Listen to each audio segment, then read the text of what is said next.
एक मास दुई पाक में दो एकादशी होए, सो प्रभु दीन दयाल ने नित्य प्रतिदीनी मोहि। सुदामा जी जब ये कहे तो प्रभु समझ गए। प्रभु ने कहा मित्र अब जाकर के भाभी जी से कह देना, अरे होनी थी सो हो गई, अब नहीं ऐसी हो। अरे भाभी तेरे भवन में नित्य द्वादशी हो। जाकर के भाभी से बता देना कि होनी थी सो हो गई, आज से सारे संकट खत्म। सुदामा जी आज विदा लेकर के चलते हैं। जब आज सुदामा कुटी पहुंचे तो सुदामा कुटी बदल गई। अब वो सुदामापुरी बन गई। जैसे द्वारिकापुरी वैसे सुदामापुरी। सुदामा जी चक्कर काट गए कि भैया मैं कहीं दूसरी जगह तो नहीं आ गया, फिर घूम फिर के द्वारिकापुरी तो नहीं पहुंच गया। घूम पड़े। तब सुशीला ने आवाज दिया, स्वामी अरे आपको ही घर है, देखो मैं आपकी पत्नी। अब सुशीला के साथ अनेक दास दासियां, सब बढ़िया महंगे महंगे सोने चांदी हीरे मोती के जेवरात माले। सुदामा जी देख करके आश्चर्यचकित, देवी ये कैसे हो गया? आज जिन ठाकुर के पास आप गए थे उन्हीं ठाकुर ने ये व्यवस्था कर दी। बोले दीन बंधु दीनानाथ की। सुदामा जी उस महल को देख करके डर रहे हैं। सुदामा मंदिर देख डरे, यहाँ तो हती मेरी टूट ही झोपड़िया, यहाँ तो हती मेरी टूट ही झोपड़िया। कंचन महल बने, कंचन महल बने, सुदामा मंदिर दे, सुदामा मंदिर देख डरे। डरने लगे, भैया हमारी औकात कहाँ ऐसी? पर कहा नहीं नहीं, अरे तो आपके द्वारकाधीश ने सारी व्यवस्था बनवा दी। भगवान ने जब एक फाका मारा तुरंत विश्वकर्मा को आदेश दिया कि जाओ, जैसे हमारी सुदामापुरी है ऐसे हमारे मित्र की, जैसे हमारी द्वारकापुरी ऐसे हमारे मित्र की सुदामापुरी बनाओ। रात ही रात में सुंदरपुरी का निर्माण करके वहां के राजा सुदामा जी को प्रभु ने बना दिया। इस प्रकार से कृपा भगवान ने दीन बंधु नाम से दीन पर कृपा की। सुदामा जी पर कृपा करके सुदामा जी को भी आज सुदामापुरी का राजा बना दिया। बोले दीन बंधु भगवान की। तो भगवान हमारे कैसे हैं? यदि मित्रता हो तो कृष्ण और सुदामा के जैसी होनी चाहिए। आजकल की मित्रता तो बड़ी खतरनाक है।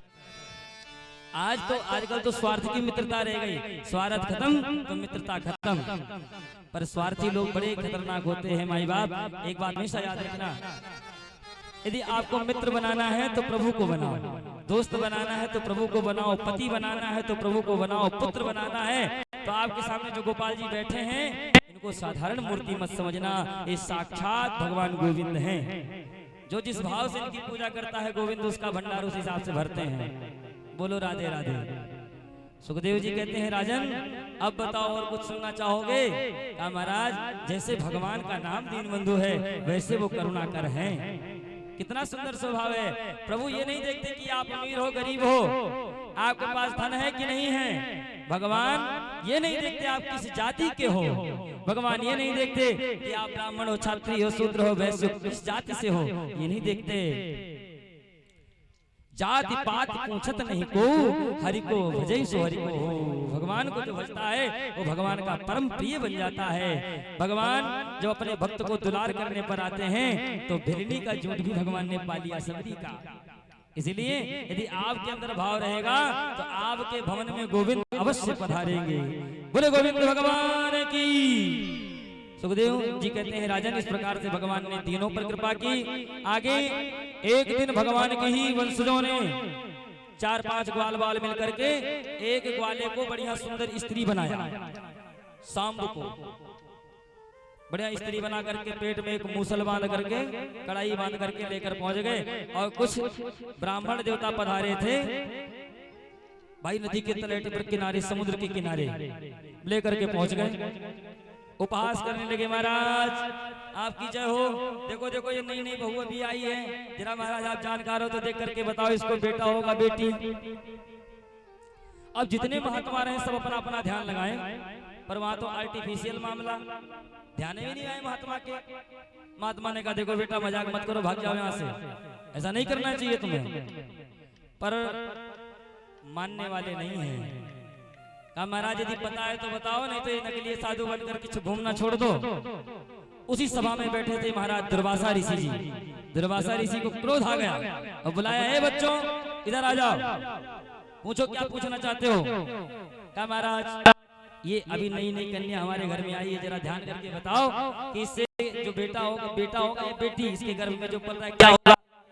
दुर्वासा ऋषि ने जब ध्यान किया तो अपने तपोबल के बल पर जान गए ये तो आर्टिफिशियल मामला है, न बेटा होगा न बेटी। संत को क्रोध आ गया। संत ने कहा कि तुम भगवान श्री कृष्ण यदुकुल भूषण, भगवान श्री कृष्ण के पुत्र होकर के, पौत्र होकर के तुमको संतों का सम्मान करना नहीं आता। जाओ मैं तुम्हें श्राप देता हूँ कि ना इससे पुत्र होगा ना पुत्री होगी, इससे एक लोहे का मूसल होगा जिससे तुम सभी यदुवंशियों का विनाश हो जाएगा। अब तो बच्चे डर गए, क्या करें, भागे भागे घर पे आए। पहुंच करके अक्रूर जी को पूरी बात सुना डाली। महाराज ऐसा ऐसा हुआ।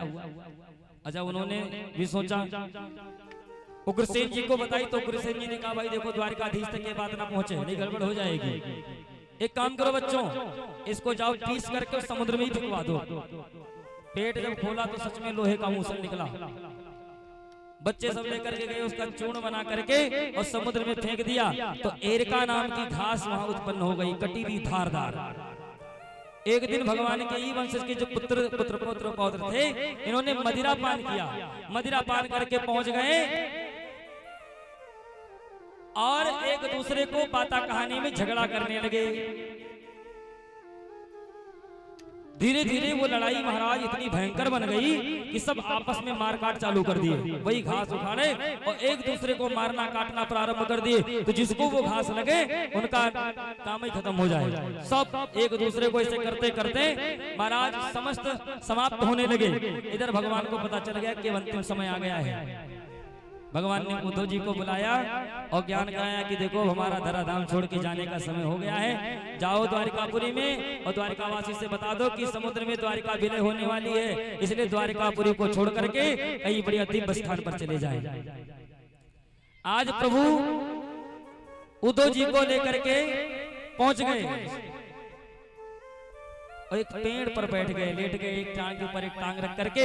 जब उद्धव जी को पता चला कि भगवान अब धराधाम को छोड़ के जाने वाले हैं, कहा प्रभु हम भी आपके साथ रहेंगे, हमको भी लेकर के चलना। भगवान ने कहा देखो अभी तुम्हें यहाँ रहना है, इस संसार में तुम्हें रहना है। अभी जहाँ जहाँ मेरा सत्संग होगा वहाँ उपस्थित होकर के हमारे भक्तों का आप कल्याण करना। अच्छा प्रभु ये बताओ आप तो जा रहे हो, आपके भक्तों का क्या होगा। भगवान ने कहा देखो हम तो जा रहे हैं, पर जहाँ मेरे भक्त मुझे मेरा चिंतन करेंगे, जहाँ पर मेरे भक्त एकत्रित होकर के हमारा कीर्तन करेंगे, मैं अपने भक्तों के मध्य उपस्थित होकर के अपने भक्तों पर पूर्ण कृपा करूंगा। इधर एक पहेलिये ने समुद्र में मछली के ले गया, मछली को मारा, लेकर गया, फाड़ा तो उसके अंदर उस मूसल का कण मिला। उस कण को तीर की नोक पर सजा लिया पहेलिये ने शिकार के लिए लेकर के गया। इधर भगवान लेटे थे वृक्ष पर और वो चरण को चमकते हुए जब देखा तो उसको लगा कि ये कोई हिरण की आंख है, इतना चमक रहा था तालु। उस शिकार समझ करके उसने अपना बाण चला दिया। वो जा करके प्रभु के तलवे में जाकर के बाण लगा।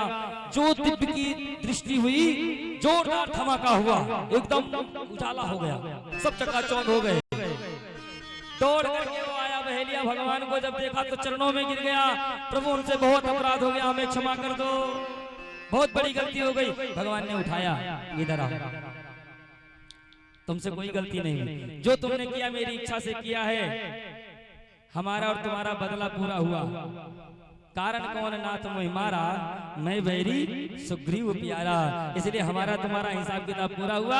अब देखो हमारा रथ खड़ा है, हमारे धाम पहुंचो, हम भी आ रहे हैं। रथ में बिठा करके उसको भी भगवान ने मोक्ष प्रदान किया। इधर द्वारिकापुरी में भी यदुवंशी थे, सब आपस में लड़ने भिड़ने लगे।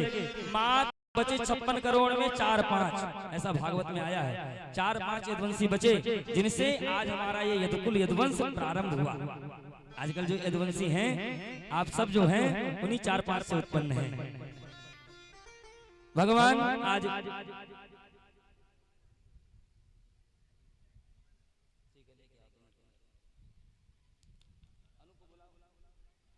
भगवान आज इस धराधाम को छोड़ करके चल पड़े। भगवान उद्धव जी ने कहा प्रभु आप तो जा रहे हो पर कहाँ मिलोगे? कहा मेरे भक्त जहाँ मेरा कीर्तन करेंगे मैं वहीं उपस्थित रहूंगा। प्रभु के हृदय से एक दिव्य ज्योति निकली जो जाकर के श्रीमद्